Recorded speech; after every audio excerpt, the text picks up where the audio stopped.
Bonjour à tous, en ce 3 septembre 2021, que le nom de Jésus-Christ soit glorifié. Le message que je veux vous faire aujourd'hui, c'est « Soyons reconnaissants ». Si tu t'es réveillé ce matin, sois reconnaissant. Le Seigneur Jésus-Christ veille sur toi et sur tes enfants et sur ta famille. Nous sommes aujourd'hui le 3 septembre et hier, nous étions le 2 septembre. Hier, je suis rentrée à la maison, j'étais fatiguée. J'ai quand même fait à manger, nous avons mangé, puis je suis montée me coucher. Quand j'étais allongée sur le lit, j'étais en train d'écouter un partage. Et pendant que j'écoutais ce partage-là, j'ai vu quelque chose. J'ai vu un squelette. J'ai vu un squelette, et le squelette avait porté un manteau. Quand je parle d'un manteau, c'est un pardessus. Ce pardessus était de couleur kaki. On va dire marron clair. Et je voyais ce squelette, en fait c'était un esprit de mort. Je voyais ce squelette en train de se promener dans la rue. Et ce squelette était en train de pousser une brouette. Une brouette, mais la brouette était vide. C'était un squelette, habillé d'un pardessus, habillé d'un manteau, en train de pousser une brouette. Mais la brouette était vide. Quand j'ai vu cette image hier, je n'ai pas vraiment compris à l'instant ce que le Seigneur voulait me montrer, mais je savais qu'il y avait un esprit de mort. Il y avait un esprit de mort qui se promenait. L'esprit de mort se promène tous les jours. Mais le problème, c'est que je ne savais pas que cet esprit de mort-là, il y avait quelqu'un qui allait être frappé de mort dans mon entourage. Je ne savais pas. Ça s'est passé hier soir. Puis après, le Seigneur m'a demandé de prier pour une dame qui s'appelle Alda. J'aimerais envoyer un message à Alda.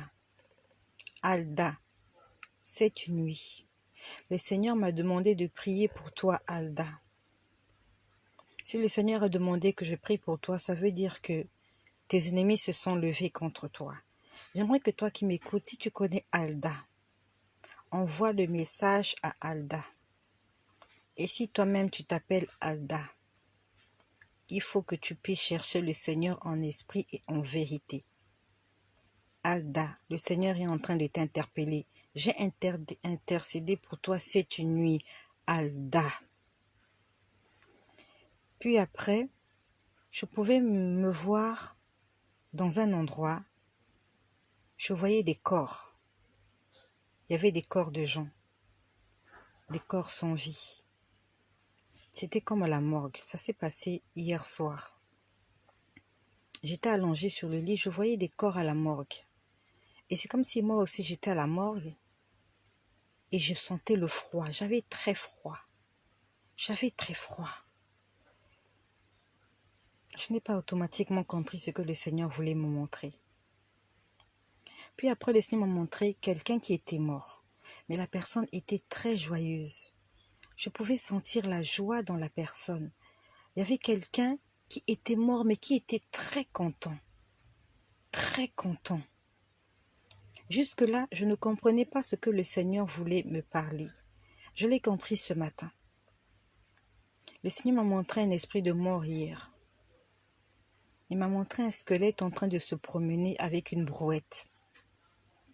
Et le squelette était dans la rue.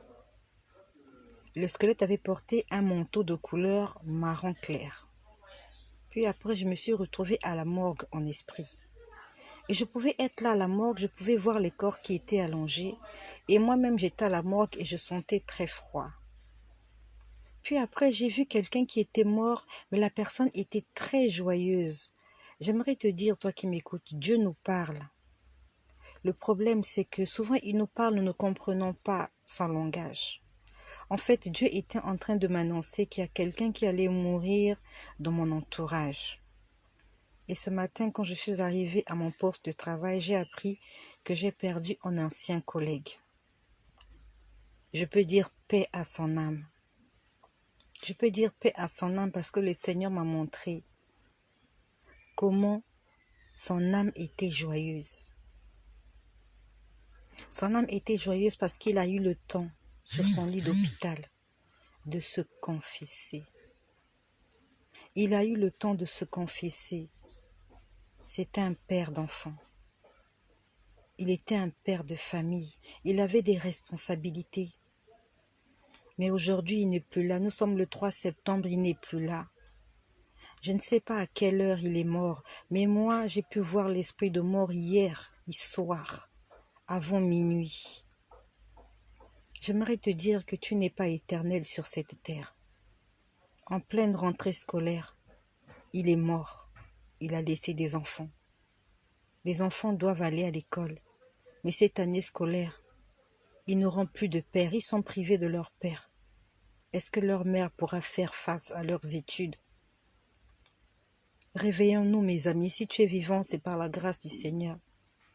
Cet homme-là dont je vous parle, c'est quelqu'un que j'ai côtoyé pendant des années. C'est quelqu'un qui était très amusant.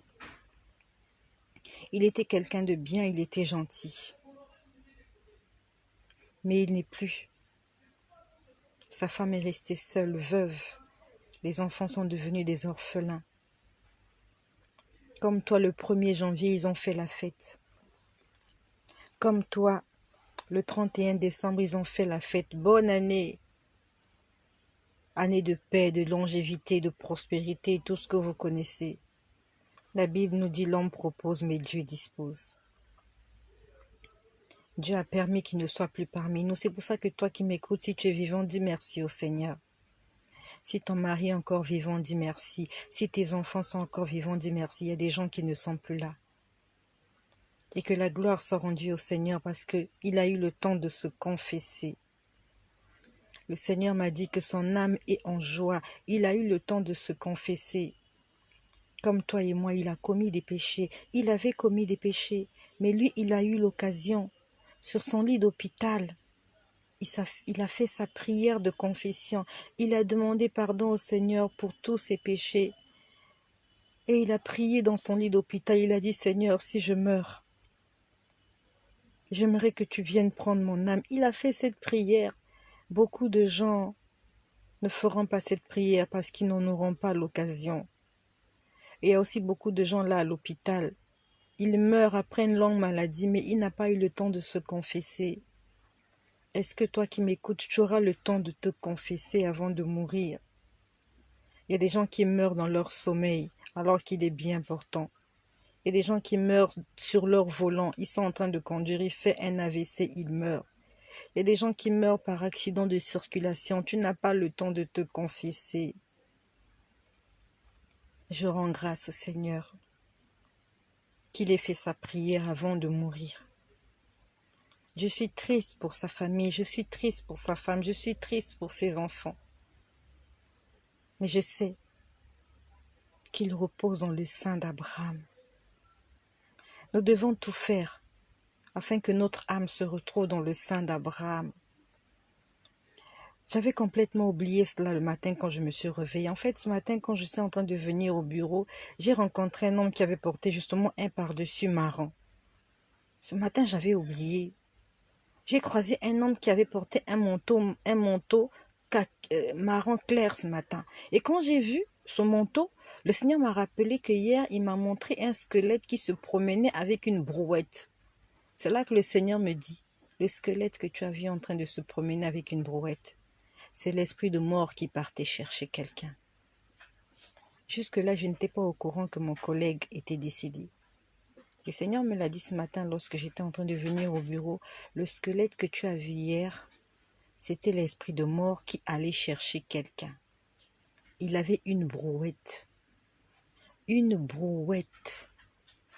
Vous voyez combien de fois ça ne sert à rien de s'enorgueillir. Ça ne sert à rien d'être orgueilleux. L'esprit de mort venait le chercher avec une brouette. On allait le mettre dans une brouette comme s'il était une marchandise, comme s'il était une chose. Le diable n'a aucun respect pour ta personne. Les démons n'ont aucun respect pour ta personne. Tes ennemis n'ont aucun respect pour ta personne. Le seul qui t'aime vraiment, c'est Dieu. Parce que lorsque tu rends l'âme et que tu es en communion parfaite avec ton Créateur, il envoie un ange pour te chercher, un ange avec des ailes. Non seulement il vient avec des ailes, mais cet ange-là vient avec un vêtement blanc pour toi et il t'amène dans le repos éternel. Alors que le diable t'envoie des démons pour commencer à te torturer. À peine tu es sorti de ton corps, tu te rends compte que tu es en train de vivre l'enfer. Et l'ange de la mort vient te chercher dans une brouette. J'ai vu cet ange, il était en train de pousser une brouette, mais la brouette était vide. Alléluia, gloire à Jésus. Il y a une âme qui a été sauvée cette nuit. Combien d'âmes ne seront pas sauvées? Combien d'âmes seront traînées là dans cette brouette, poussées par l'esprit de mort? Si tu as un parent à l'hôpital, va le voir, va lui demander de prier, de se confesser. Et peut-être même que tu es en train de me voir depuis l'hôpital, tu es malade. Fais ta prière de confession, demande pardon au Seigneur Jésus-Christ. Car ce monde ne nous appartient pas, cette vie ne nous appartient pas. Quand quelqu'un meurt, qu'est-ce qu'on dit? Il a rendu l'âme. On dit qu'il a rendu l'âme. On ne dit pas qu'il a perdu, non, on dit qu'il a rendu. Si on dit qu'il a rendu, ça veut dire qu'on lui avait donné. Ton âme ne t'appartient pas, on t'a juste donné, on t'a prêté. Et un jour, il faut que tu rendes. Ça ne t'appartient pas.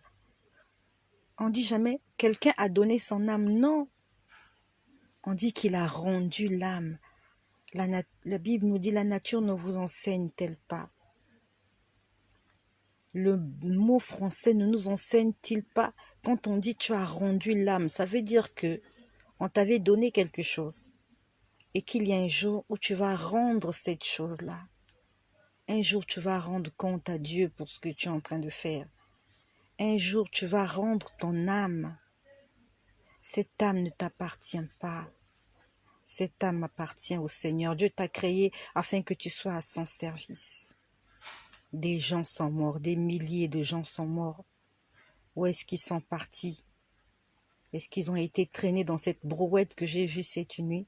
C'est la première fois que je vois un esprit squelette en train de pousser une brouette. Il était habillé, il avait porté un manteau. Je ne sais pas pourquoi il avait porté un manteau. Sois reconnaissant, dis merci au Seigneur pour ce jour. En ce 3 septembre, des gens vont mourir. Demain, le 4, les gens vont mourir. Demain, le 5, les gens vont mourir. Mon collègue, lorsqu'il était en train de faire la fête le 1er janvier, il ne savait pas que 2021 serait sa dernière année. Il ne savait pas. Il y en a beaucoup là dehors. Ils ne savent pas que ce soir, ils vont mourir. Ils ne savent pas que demain, ils vont mourir. Ils sont en train de se promener, ils sont en train de projeter l'avenir. Demain, je ferai ceci, demain, je ferai cela, l'année prochaine, je ferai cela. Qui te dit que tu auras le temps de réaliser toutes tes promesses, tous tes rêves? Qui t'a dit que tu auras le temps? Répondons-nous. Répondons-nous. Puis après, j'ai vu un homme dans ma chambre. Il y avait un homme dans ma chambre cette nuit. Et à ma fenêtre, dans ma chambre, j'ai 2 fenêtres. Et j'ai 2 portes. Enfin, j'en ai plusieurs. À ma chambre, j'ai 2 fenêtres. Et sur l'une des fenêtres de ma chambre, il y a un oiseau qui dort là tous les soirs. Il vient dormir là tous les soirs et le matin, il s'en va. Et l'homme qui était dans ma chambre était à côté de la fenêtre. Il était en train de chanter